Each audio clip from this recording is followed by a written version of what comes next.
us a nation where all of the people of this grand country, this great country, will find room to grow, room to find their own dreams, room to build their own lives. Okay, we are on the first episode in the new format of the Average Canadian Tie Show.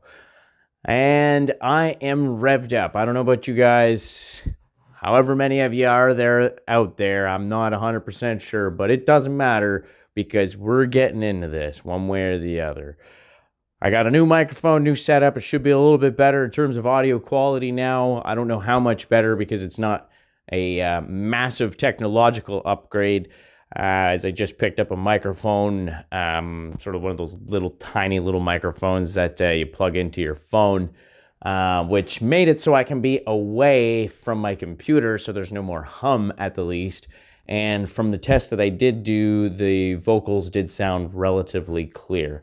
I'm just not 100% sure about the levels and all that kinds of stuff, so not really sure yet where to hold my microphone to get the maximum quality out of my voice. So this will be a step-by-step process, folks. Please bear with me.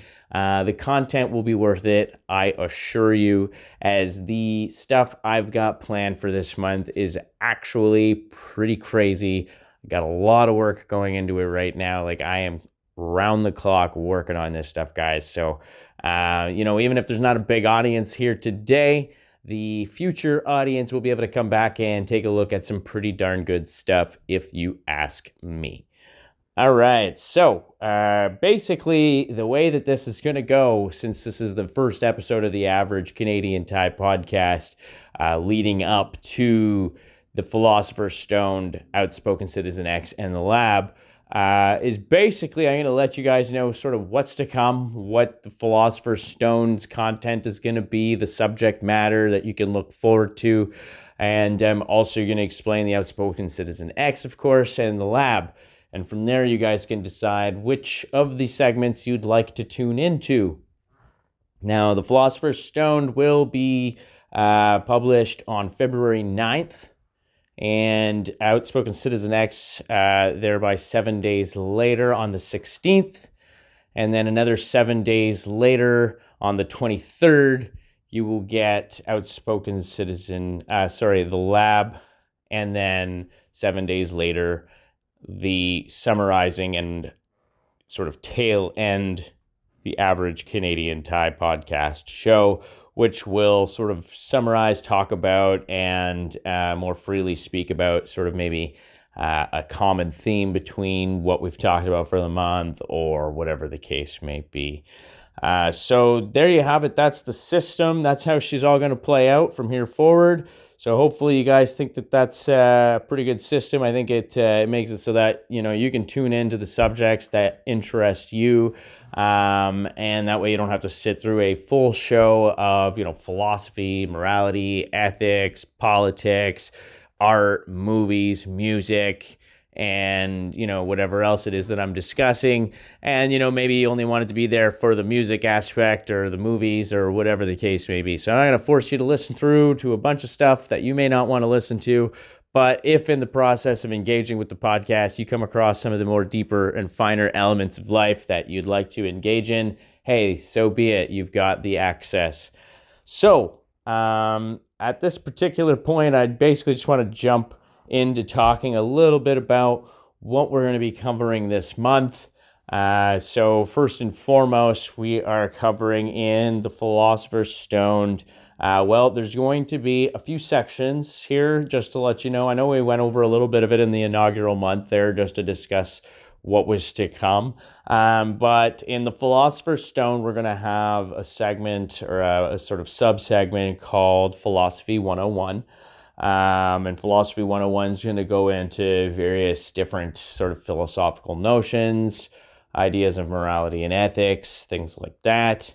And subsequently, there will be a section or subsection called the dramas. Now, the dramas will be any way in which we, through the normal course of our lives, experience things which sort of give that epiphany moment, that aha, eureka, that particular sort of feeling where you've went through life experiences and gained wisdom, which give you profound insight on how you want to live your life moving forward, which most of us go through and is the foundation of philosophy. And so that'll be a big part of the show, will be to discuss how everyday life actually applies to some of the more complex philosophical ideas that people talk about, from guys like Aristotle, Plato, Kierkegaard, and so on. So at the end of the day, for this month, Philosophy 101 will be concentrating on ego and self-righteousness, a little bit of narcissism, as we all experience a little bit of that. And I think that in today's day and age, it is sort of a prolific issue, and through no fault of everybody else's. In the end, what it is a bunch of unresolved issues, as we term it, generational trauma that, has run amok, honestly. In the end, we're all sort of in the throes of our own personal traumas, whether we want to admit it or not, whether we're comfortable with admitting it.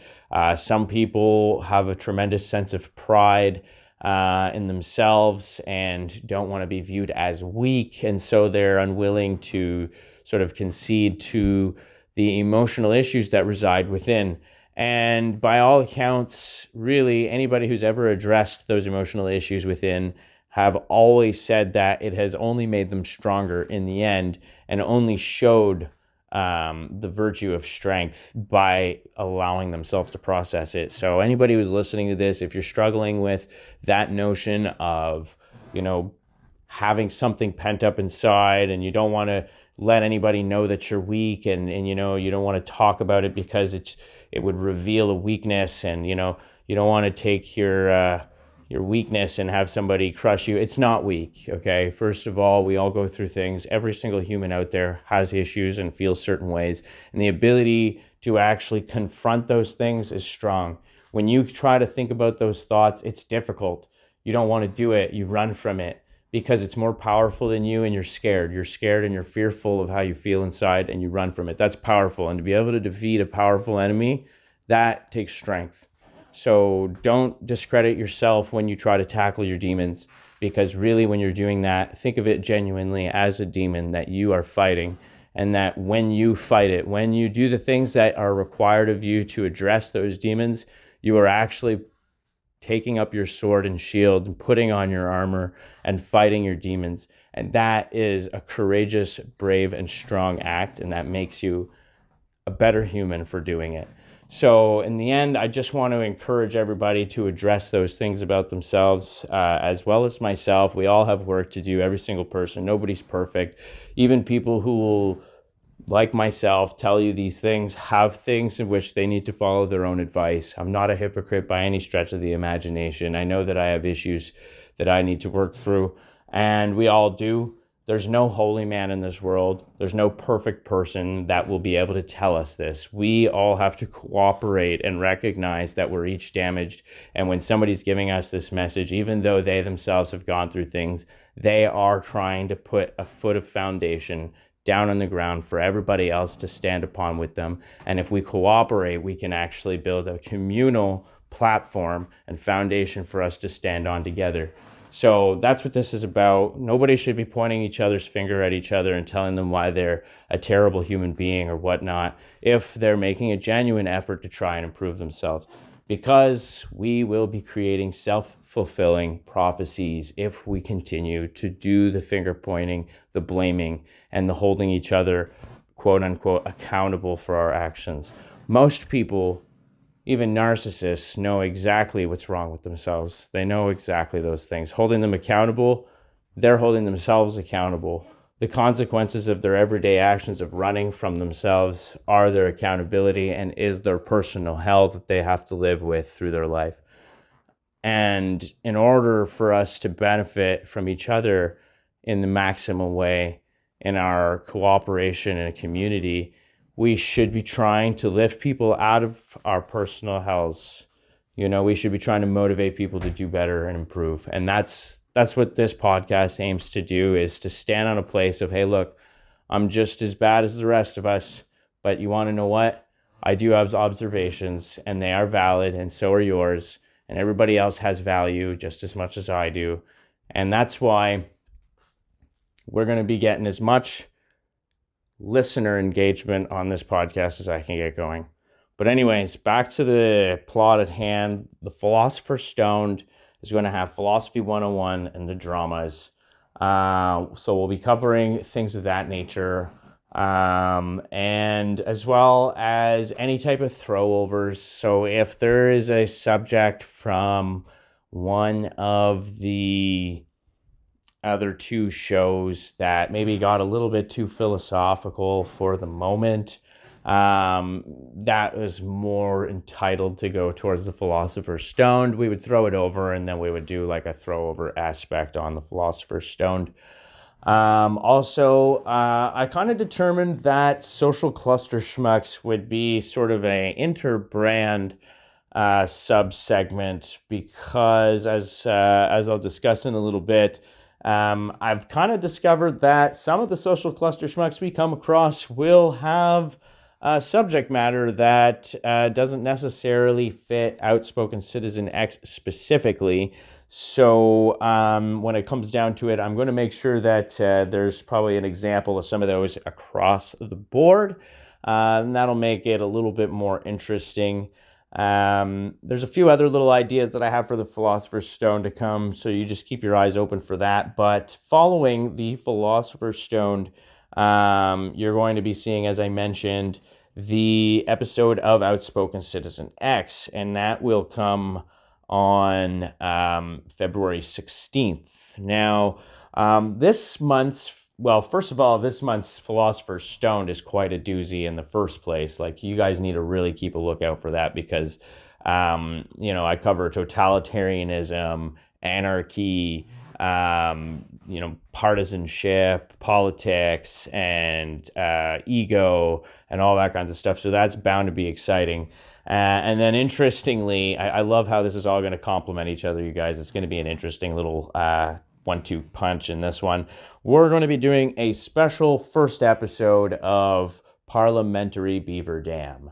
And I want to make Parliamentary Beaver Dam focus on parliamentary scandals, recent, contemporary, and in the past, summarizing timelines of events and how things rolled out among various scandals, just to sort of let you guys see, and from an unbiased perspective, like, these will be chronological timelines showing, specifically what events transpired.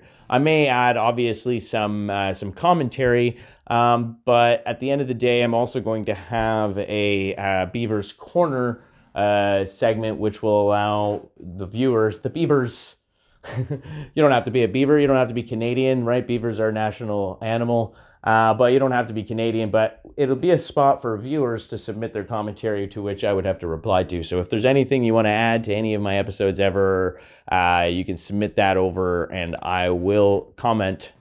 So that'll give viewers the outlet to be able to say their piece as well, which I think is nice.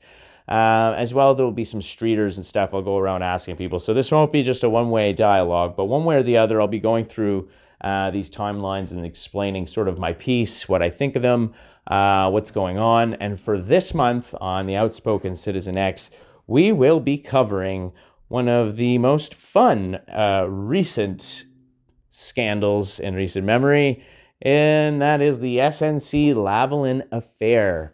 And I have some interesting things to say on that, guys. A little bit of credence and sort of, reservation and judgment, but I don't hesitate to highlight the facts, and I'll say that much. So when it comes down to it, I'm really excited for the Outspoken Citizen X in that regard. And I think that you should be too, because it's a doozy, guys. Honestly, I don't know if everybody out there got the full breadth of the story, all the little aspects.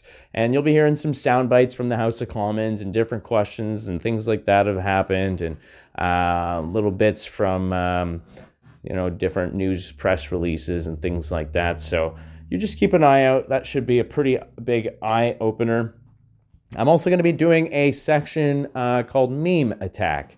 Now, Meme Attack, I don't know if I mentioned it before, is going to be sort of a critical eye on the memes that we see in our social media on a regular basis and how they affect our lives, they affect the people around us and what we think and what we say to each other.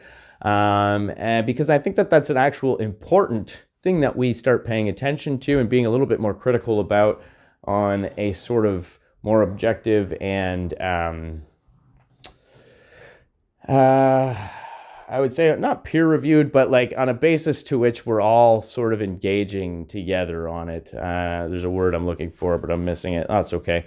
But in regards to that, it'll ultimately be to break up this sort of algorithmic propaganda campaign, because really that's what memes have started to turn out to be. As you've noticed that, these AIs and different bots and stuff listen for different keywords that we're saying through voice recognition, and all these different ad revenue and ad campaign sort of spy bots really is what they are. Sorry, spy bots is really what they are. And these are all things that they have the technology to keep an eye on what we're doing, which allows them to construct sort of characteristic profiles of individuals to which certain sort of ideas can be cooked up and placed in the news feed, as we've seen in what was it? The Social Network, I think it was. What was that movie? Off the top of my head, my memory is going a little off right now, but I might actually do a review of that movie. It's the Facebook movie there. But, we saw that, they cook up information and specifically tailored to people. And, this is, like I said, it's propaganda campaign, but it's modern propaganda. It's algorithmic. It's self-learning. It applies things. And the memes that we see are sometimes very harmful. Sometimes actually what applies in one scenario doesn't apply in another scenario, though they may be similar. And in fact, in one scenario where a person perceiving that fact may actually be healthy, another who is in a similar scenario but quite a little bit different in terms of context may actually have a negative consequence through perceiving that meme. But because of the similarities in scenarios between people, you see comments and stuff, and it creates sort of a feedback cycle, which allows the person to feel justified in their feelings, which may or may not be healthy for them. So having a critical eye of memes, I think, is important for how we continue to move forward in our society. And that's why this is going to be something that I actually think is really important and a big piece of my show. And then next, we would have as well some streeters, as I mentioned. So I'll be going out and talking to people on the street, asking them questions about exactly what they think of specific topics. In this particular case, I'll be asking about the SNC-Lavalin scandal, inquiring in terms of like what they know about it, what they think happened, stuff like that. So that way we can kind of get a sample for what voters really kind of think about what's going on and what has happened. And, because for me, I when I look through this and when I see what happened and I go through this timeline, it's really, really baffling that Canadians continue to support this government. There are just some very plain notions, especially liberals, really, because liberals they're left-wing. That's the idea.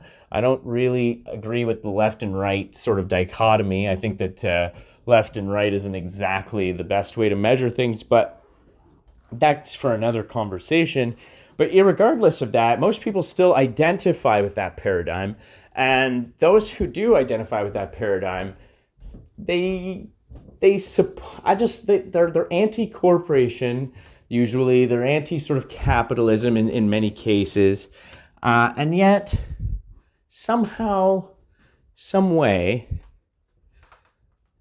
despite a situation like the SNC-Lavalin one, they still support this government. And I think that's largely because of the alternative. and that's conservatives. And now the interesting thing is, I don't even think that necessarily has anything to do with conservatives per se.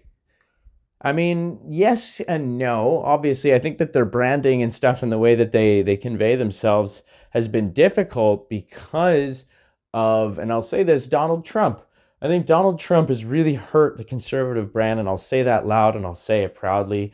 He really, he's an abrasive personality. I'll say that he does have some qualities that I praise, in which I would say some of the ways that he plays international diplomacy are very, very intelligent, aggressive, but not aggressive, I would say assertive, and well placed and well timed.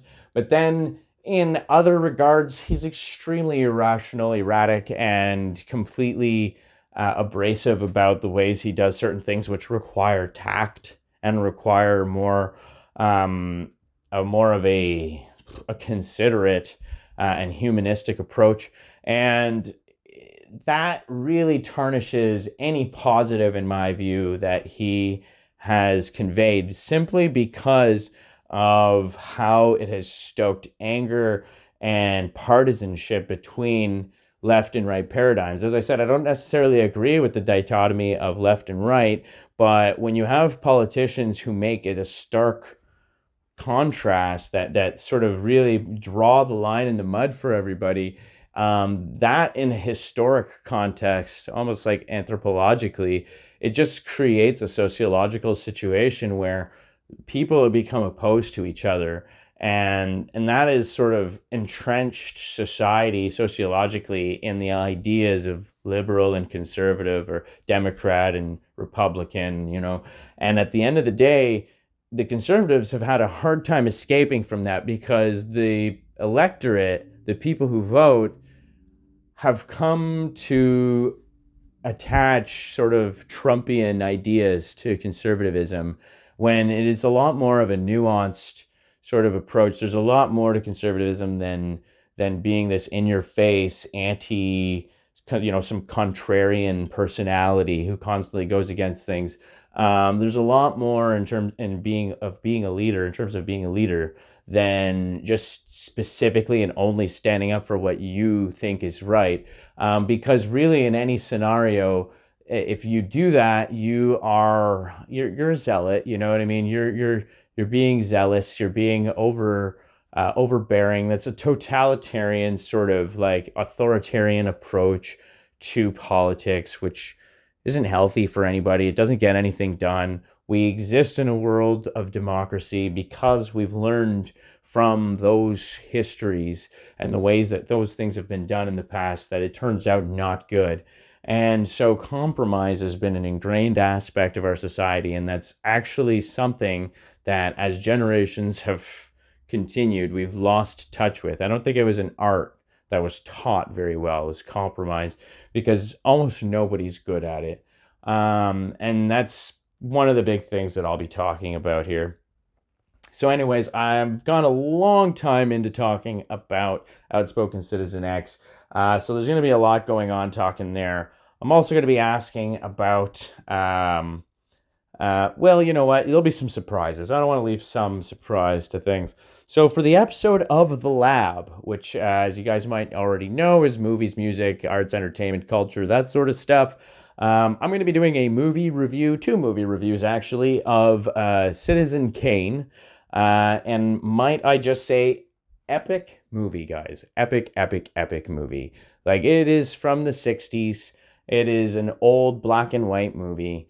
But when you watch it, honestly, if you weren't to know the year it was from, and it wasn't obvious from which actors, etc., were in it, the filmography or the cinematography of the movie is fantastic. There's no real bad effects. You might think that it was a movie made in modern times to be black and white, to give that effect of an olden time thing. Because well done, well written, just a phenomenal movie. Like, I can't wait to explain and go through my movie review in the lab and record that all up. I've got it all written up and the review is done. Now I just have to sort of assemble the episode. Philosopher Stone's already assembled, and we're working on things as the month goes along. But man, guys, I'm excited to talk about it. And the other movie that I have to cover is called The Holy Mountain, which is a 70s movie, an older movie, both. But at the same time, this movie, guys, is the most psychedelic, off the wall movie I have ever seen in my entire life. I would not recommend watching it on LSD or mushrooms or depending on what your thing is. Uh, Jokes. But honestly, really, when it comes down to it, guys, this is just such a trip. I mean, it makes Alice in Wonderland look like the most logical story you've ever seen. And I'm not joking. It's quite ridiculous. There is basis in astrology, tarot cards, religion, and different things of that nature. It tackles a lot of complex philosophical notions, but in such a sort of symbolic and hidden subtextual way that it's honestly fun to watch intellectually. Like, if you're an intellectual and you like to think deeply on things, but you like it to be sort of codified and like, that's art to me anyways, is being able to express these deep, complicated ideas through, pictures and whatnot, and communicate them in this subtextual way. That's just, it's amazing, guys. Wait till you hear the review, I should say. Jodorowsky is like just an amazing filmmaker. I couldn't even, it's beyond. I was mind blown from the opening, like right away, mind blown. So that is the movie reviews that I'll be doing. I'll be doing a artist review. I believe I'm going to probably do Pavel Dovgal. He's a Ukrainian producer who I've been a really big fan of for a long time. He just has such a unique sound that I think, if you're into anything electronic that kind of has like a hip-hoppy sort of sound, like it's almost like instrumental hip-hop beats, but you never really get any rappers on it. It's just really cool stuff. And I love to listen to it. It's great because there's no words. So when I'm trying to get things done, it's not like interrupting my thought processes and things like that. So anyways, I'll be doing a review of that on the lab, which, like I said, will be coming around the 23rd.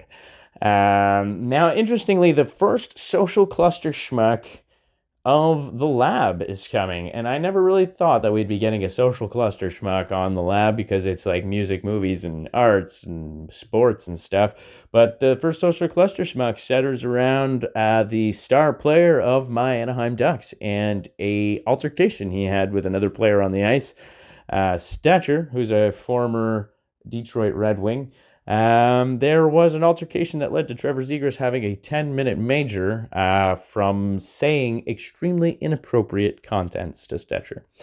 Now, professional lip readers, well, you know what? I will leave this to the episode for me to discuss, but this is going to be an interesting one, and I'm excited to kind of get into the first social cluster schmuck on the lab. So that's an exciting little bit, guys. Now, the Ducks not doing so hot on the standings right now. They're kind of near the bottom, but I'm excited for the potential of Connor Bedard ending up on the Ducks. I'm sure any team has got their fingers crossed for that. But, I mean, Drysdale, Zegras, McTavish, the whole, like, we got so many people coming. It's just Pastujov, and you guys, like, I can't even, there's just so many names for me to list off that my brain is blanking off the top of my head. Mintyukov, there's so many exciting players coming to the Ducks organization with the Connor Bedard on there. Whew, we are cup contenders. I'm telling you, if that's not true within the next 3 to 5 years, Lord, strike me down. No, please don't if it doesn't happen, because you never know what will happen in life. But at the end of the day, I am so confident that we are going to be a competitive team extremely soon. And with the mention of the Ducks, I also wanted to take a second to mention Ducks Unlimited, which is a nonprofit organization that basically helps care for the ecosystem and environment that ducks live in and protects ducks in our country. well, the countryside. In the end of the day, it's a great nonprofit to help protect our wildlife and make sure that our ecosystems are remaining healthy and we get to enjoy our natural habitats, because we all enjoy the outdoors and getting out for a nice walk. And, conservation is an important issue in society. So I just wanted to point out Ducks Unlimited is a worthy charity for you to donate any money to. If you're looking for a charity to donate to, do remember, of course, that you get tax breaks for charity or charitable donations. So when it comes tax time, you get some of your money back, which is nice. So you can actually get free money to them, which is always cool. So with that said, we are at 30 minutes of the Average Canadian Tie initial new format episode for February. That's what's to come. I'm excited to do this with you guys, and hopefully you're all excited with me. Check out my website. It's all up right now. HTTPS, all that stuff, oneryt.com. That's ONERYT.com. You can check out my blog there as well. The blog's got poetry, essays, all that kinds of stuff. So there's things to check out. There's also the shop, which has some pretty cool clothing, original clothing you won't see anybody else out at the club wearing because, well, of course, nobody's bought any of it yet. So you could be the first with the first article of clothing, and not all of it is, philosophy based. There's all kinds of different stuff. There's bathing suits, there's curtains, there's mugs, there's a lamp. It's just cool stuff. Go check it out, guys. We got a bunch of stuff.